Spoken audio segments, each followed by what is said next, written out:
Բարի օր, սիրելի հայրենակից։ Այսօր չորեքշաբթի է եւ եթերում իրական լուրերի հերթական թողարկումն է։ Ձեզ ենք ներկայացնում անցած շաբաթվա կարևոր իրադարձությունները։ Հայաստանի սահմանամերձ 77 գյուղերում բացվելու են ազգային կրթական կենտրոններ, որտեղ երեխաները հնարավորություն կունենան սովորել լեզուներ, ստանալ հայրենաճանաչողության դասեր, սովորել ազգային երգ ու պար, սովորել գորգագործություն, սովորել կավագործություն, ստանալ անձի զարգացման դասեր, կազմակերպել միջհամայնքային ճամբարներ, ազգային կրթական այլ ծրագրեր։ Ազգային կրթական կենտրոններում լինելու են նաև մեծահասակների համար ազգային ֆիլմերի կինոթատրոն եւ քննարկումների ակումբ։ Իր Facebook-յան էջում գրում է Նաիրի Հոխիկյանը։ Նախաձեռնությունը Արարատյան արժեքների կրթական հիմնադրամինն է։ Առաջին կրթական կենտրոնները նախատեսվում է բացվել նոյեմբերյանի Ճամբարակի եւ Վարդենիսի սահմանապահ գյուղերում։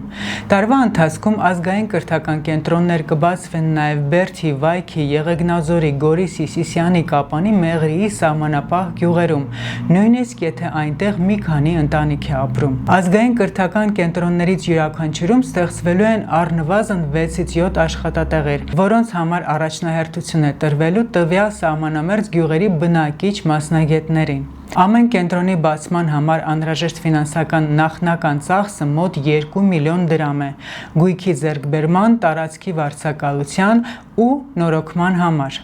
Հիմնադրամը հոգում է ծախսի մեծ մասը, սակայն կարիք կա նաև մեր հայրենակիցների աջակցության, որպեսզի սահմանամերձ գյուղերում ապրող մեր եղբայրներն ու քույրերը ունենան աշխատատեղեր, նրանց երեխաները ազգային կրթություն ստանալու, ժամանցի եւ ավելի պաշտպանված երկրում ապրելու հնարավորություն չմտածելով գյուղերը լքելու մասին։ Եթե ցանկություն ունեք մասնակցել ազգային կրթական կենտրոնների ծրագրին, թեկուզ փոքր աջակցություն ցուցաբերել, կարող եք փոխանցում կատարել Արարատյան արժեքների կրթական հիմնադրամի հաշվեհամարին նպատակ բաժնում գրելով ազգային կրթական կենտրոն։ ՀՀ իշխանության տարածքում տեղի են ունեցել Ադրբեջանի նոր ներխուժումներ, որոնց մասին իշխանությունները հանրությանը չեն տեղեկացրել, տեղեկացնում է Արման Թաթոյանը։ Հրատապ ասուլիս է, որը նվիրված է անվտանգային հարցերին։ Ասուլիսն այն մասին է, որ Հայաստանի Հանրապետություն տեղի է ունեցել նոր ներխուժումներ եւ Հայաստանի իշխանությունները թաքցրել են դա մեր հանրությունից։ Եվ հիմա ես փաստերով, կոնկրետ ապացույցներով կներկայացնեմ, թե որոնք են դրանք եւ ինչ անվտանգային մենք մարտահրավերներ ու խնդիրներ ունենք։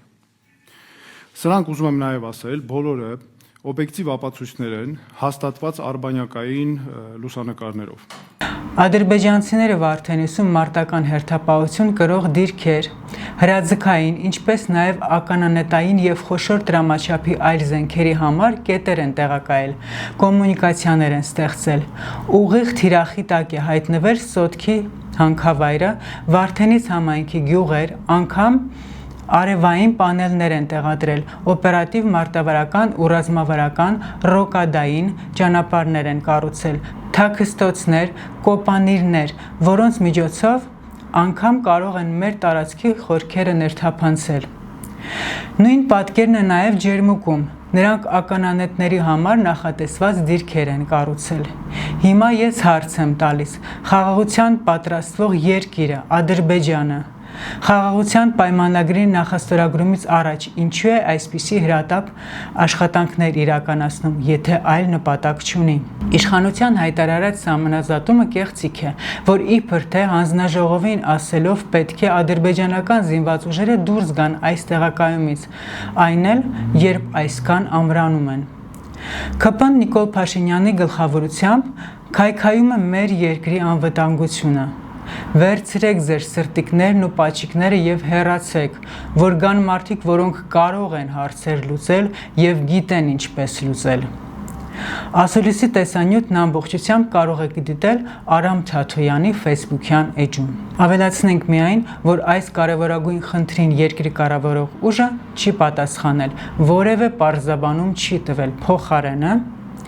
150 միլիարդի սառեցում ընտրություններից առաջ մութ պատմություն ՊՆ-ի շուրջ իր Facebook-յան էջում գրում է լրագրող Լիա Սարգսյանը։ Իշխանություն լրատվականի խմբագրությունը ստացել է անանուն գրություն ռազմաարդյունաբերական ընկերության մի ղեկավարից։ Նամակի հեղինակը ներկայացնում է Պաշտպանության նախարարությունում տեղի ունեցած փակ հանդիպման մանրամասներ եւ բարձրացնում լուրջ մտահոգություններ կապված 2026 թվականի պայմանագրերի ուշացման, շուրջ 150 միլիարդ դրամի հնարավոր սառեցման եւ ընտրական գործընթացների հետ դրանց առնչության վերաբերյալ։ Հաշվի առնելով թեմայի հանրային նշանակությունը, գրությունը հրապարակում ենք առանց խմբագրական միջամտությունների։ Բարև ձեզ։ Ես ռազմաարդյունաբերական ընկերության ղեկավար եմ եւ ուզում եմ ձեզ ներկայացնել ՊՆ-ի հետ կապված ոլորտում ստեղծված իրավիճակը։ 2026 թվականի փետրվարի 23-ին Պաշտպանության նախարարությունում ռազմաարդյունաբերական համալիրի ընկերությունների ղեկավարների հետ հանդիպման ժամանակ բացահայտ հայտարարել են, որ 2026 թվականի պայմանագրերը կստորագրվեն հունիսին ընտրությունների թեժ փուլում։ Ավելի քան 30 ընկերություններ դեռ 2026 թվականի հունվարին պետք է ստանային եռամյա պայմանագրեր Պաշտպանության նախարարության կարիքները ապահովելու համար։ Ժամկետները նախ տեղափոխվել են փետրվարի 15, ապա փետրվարի վերջ։ Փետրվարի 23-ի նիստում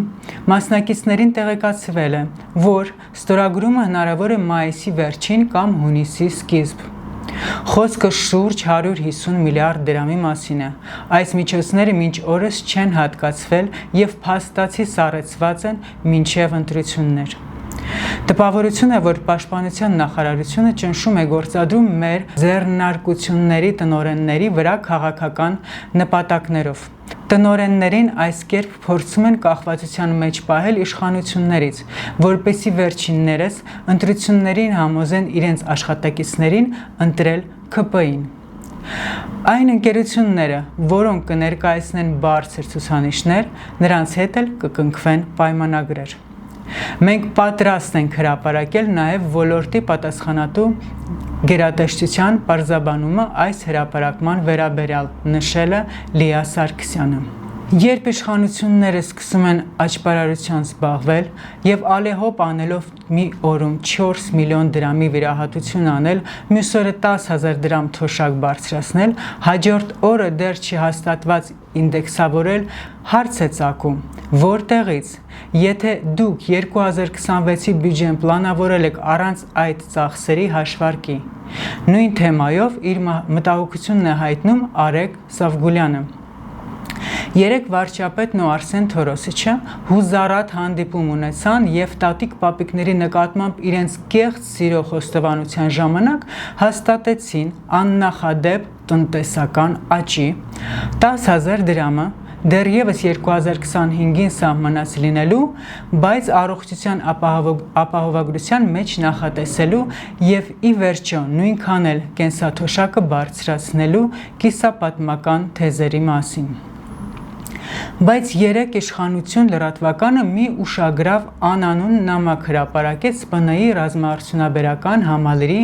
մատակարարումներ իրականացնող տնտեսվարողի կողմից գրված։ Դրանում մասնավորապես ասվում է, որ ՊՆ-ի ռազմաարդյունաբերական համալիրի մատակարարում իրականացնող կազմակերպությունների ֆինանսավորումը 3 ամսով սառեցրել են եւ դրա պատճառն այն է, որ ուզում են իրենց մատակարարներին օգտագործել նախընտրական շրջանում իշխանության օգտին քվե ապահովելու նպատակով։ Ոչ միայն հարգելի մատակարարներ, այդ գումարը ինչպես եւ հնարավոր այլ բյուջետային տողեր այս իշխանությունները սառեցրել են, որովհետեւ միայն 80 միլիարդ դրամ հատկացրել են արդեն 10,000 դրամների մասով, հետվճարի մասով նախատեսել են ընդամենը 20 միլիարդ, որը նույնպես բավարար չէ։ Իսկ եթե կենսաթոշակառուները որոշեն ֆուլ օգտվել առողջության ապահովագրության իրենց հասանելիք փաթեթներից, պետական բյուջեի ճեղքվածքը կհասնի մինչև Մարինյան իջվածք։ ՀԳ իշխանության հաջորդ քայլը նման տրամաբանությամբ լինելու է ՀՀ 18 տարին լրացած բոլոր քաղաքացիներին միանվագ դրամական պարգևի հատկացումը հանուն իրենց վերարտադրման։ Նիկոլ Փաշինյանի աշխարհահռչակ խաղաղության խաչմերուկի աջակիցները հայկական խորհուրդ վերլուծական կենտրոն եւ խաղաղության կամուրջ նախաձեռնության անվանումներով օրերս Դիլիջանում քննարկել են Հայաստան-Ադրբեջան խաղաղության գործընթացը, գրում է Facebook-յան օգտատեր Նարինե Մկրտչյանը։ Ես չեմ ցանկանում քննարկել մասնակիցներին անհատապես, թեպետ ոմանց ներկայությունն այդ ֆորումին, որոնց նաև ճանաչում եմ, առնվազն տարակուսանքի առաջացնում։ Ինչն է միավորում նրանց՝ խաղաղությունը, պատերազմի վախը։ Այդ հավակ քննարկումը վկայում է, որ նրանց միավորում է պարտվողականությունը եւ անարժանապատվությունը պաշտոնական գաղափարախոսություն հռչակած ՀՀ գործող իշխանությունների քաղաքականությունը պաշտպանելու ավելի ճիշտ՝ ի աջակցություն այդ քաղաքականության հանրային աջակցության պատրանք ստեղծելու ծագումը, հրահանգը։ Դեմքերին լուրջ արտահայտություն տված այս մարդկանց միավորում են նաև տարբեր շահեր։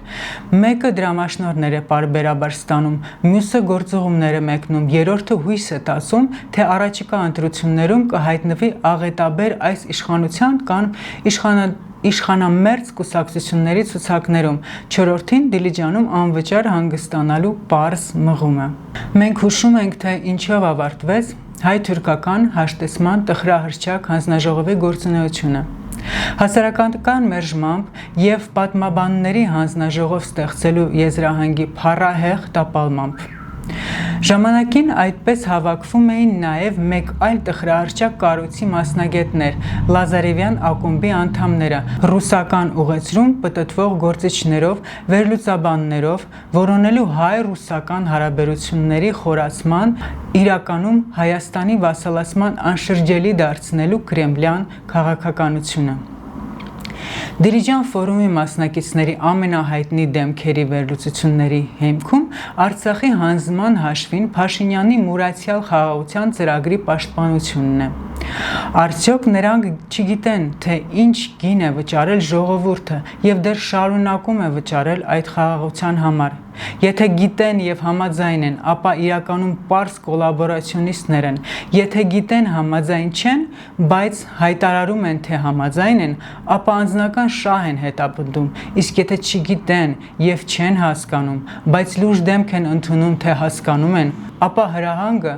շատ ուղիղ են հասկացել։ Ես չգիտեմ, թե այս կազմում եղել է գեթ մեկը, որ տարակարծիք է եղել հռչակված պաշտոնական պարտավորվածությանը եւ հայ-ադրբեջանական ջրահատյալ երկխոսությանը։ Կասեք ընդհանրապես վերլուծություն են ներկայացրել, սակայն վերլուծությունը միշտ էլ եզրահանգում է ունենում, որն է եղել այս հավաքի մասնակիցների եզրահանգումը։ Նայեք Հայաստանի, Ադրբեջանի եւ Արցախի այսօրվա քարտեզներին եւ եզրահանգումը հստակ կերևա։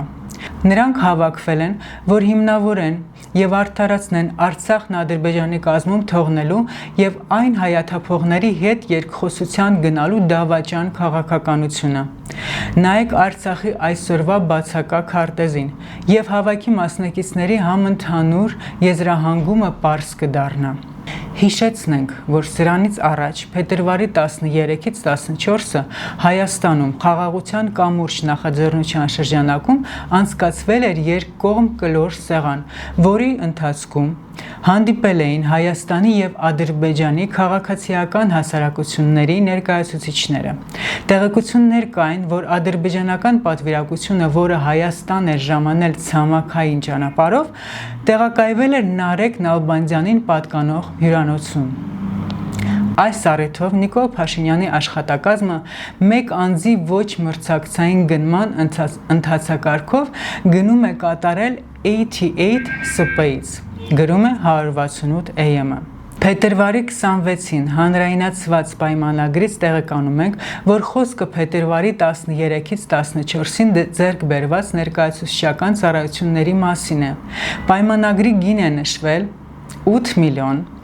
898 910 դրամ։ Վերադառնալով պայմանագրին փոխանցենք, որ այն վերաբերում է հյուրանոցային ծառայություններին, մասնավորի 46 անձի համար 35 սենյակների տրամադրման։ Ինչպես նաև 65 անձի համար սրահների վարձակալություն, կոնֆերանս սրահ Gold, սրահ սինեմա, ապա նաև սննդի մատուցում և սպասարկում ֆուրշետ և սուրճի ընդմիջում 65 անձի համար, սուրճի և թեյի ընդմիջում և գալա ընթրիք 50 անձի համար, ընթրիք 15 անձի համար։ Իսկ աշխարհը շարունակում է ալեկոծվել։ ԱՄՆ, Իսրայել ընդդեմ Իրանի պատերազմի մասշտաբների օրեցօր մեծացումից։ Ինչ ենք անում մենք։ Գտնվելով իրադարձությունների համարյա էպիկենտրոնում։ Այս հարցերին պատասխանել չենք ուզում։ Վստահ ենք Հայաստանի Հանրապետության քաղաքացիները սոցցանցերում ամեն օր վայելում են օրվա կառավարության ակտիվ գործունեության մասին պտտվող տեսանյութերը։ Ըստ այդմ, մի փոքր այն մասին, թե ինչ չի կարելի անել։ Իրանի Իսլամական Հանրապետության զինված ուժերը, չնայած տարածաշրջանում ամերիկյան և սիոնիստական ագրեսորների դեմ մղվող լայնածավալ մարտերին, համակողմանի ջանքերով փորձում են թույլ չտալ, որ որևէ վնաս հասցվի բարեկամ, հարևան և մուսուլման երկրների ազգային անվտանգությանն ու շահերին։ Իրանի հարևան Ադրբեջանի Հանրապետությանը, որպես մուսուլմանական երկրի, հայտարարում ենք տարածաշրջանում անկայունության տարածումը կանխելու համար։ Սիոնիստներին դուրս բերեք այդ երկրից և վտանգի տակ մի դրեք ձեր ժողովրդի և իսլամական Իրանի անվտանգությունը։ Իր Facebook-յան էջում մեջբերելով Իրանի Իսլամական Հանրապետության զինված ուժերի հայտարարությունը, քարտեզագետ Սարոս Սարոյանն իր խոսքն ուղղել է հայ հանրությանը։ Իրանի պաշտոնական այս հայտարարությունը մեջ են բերել մի նպատակով՝ հայ ապաքաղաքական հանրությանը ևս մեկ անգամ ասելու համար, որ չի կարելի շարունակաբար ջայլամ լինել։ Երբ տարիներ շարունակ խոսվել է ներկա կառավարությունների տհասության, խաղաղության կեղծ կոնցեպտի, Անկարայից ու Բաքվից ստացվող ցցումները կյանքի կոչելու, հայ զինվորի սխրանքները մոռացության մատնելու, եռաբլուրը ապականելու, հերոսությունն զրկելու ու հարկատու քաղաքացուն հերոս հռչակելու, զինվորի մայրերին նսեմացնելու ու նման կարգի երևույթների մասին։ Չէր կարելի աչքերն ու ականջները փակել ու բացել միայն բերանը, անընդհատ կրկնելու համար. պատերազմ եք ուզում, խաղաղություն, պատերազմ եք ուզում, խաղաղություն։ Հարգելի ապաքաղաքական հայեր, ձեզնից ոչ պատերազմ է կախված, ոչ էլ խաղաղություն։ Քաղաքական մարդկանցից այո, կախված է և խաղաղությունը, և պատերազմը, բայց ձեզանից ոչինչ կախված չէ։ Այնպես որ հիմա արդեն ձեզ մխիթարելու համար սկսեք կրկնել արդեն ոչ թե այդ բառերը, այլ աղոթեք, որ պատերազմը ինչ-որ հաշվով չսկսի ու առավել աղոթեք, որ հանկարծ Հայաստան չտեղափոխվի։ Ի դեպ, Իրանի հայտարարությունը ոչ թե այն մասին է, որ Իրանը քնում արթնանում է Ադրբեջանի հետ պատերազմի մղումով, այլ այն մասին է, որ հաշվարկել է, թե ինչ սխալ կլինի, եթե թույլ տա Ադրբեջանը սկսի պատերազմը, և ուստի ծայրահեղ անհրաժեշտությունը նախահարձակ լինելը։ Սա է հենց քաղաքական հասունությունը, անկախ նրանից, թե վերջնարդյունքում ինչ կլինի, կհաղթի, թե կպարտվի այդ պատերազմում։ Իրանի նոր գերագույն առաջնորդ ընտրվել է Մոջթաբա Խոմենեին։ Նա Իրանի արդեն նախկին առաջնորդ Այաթոլլահ Ալի Խոմենեիի երկրորդ որդին է։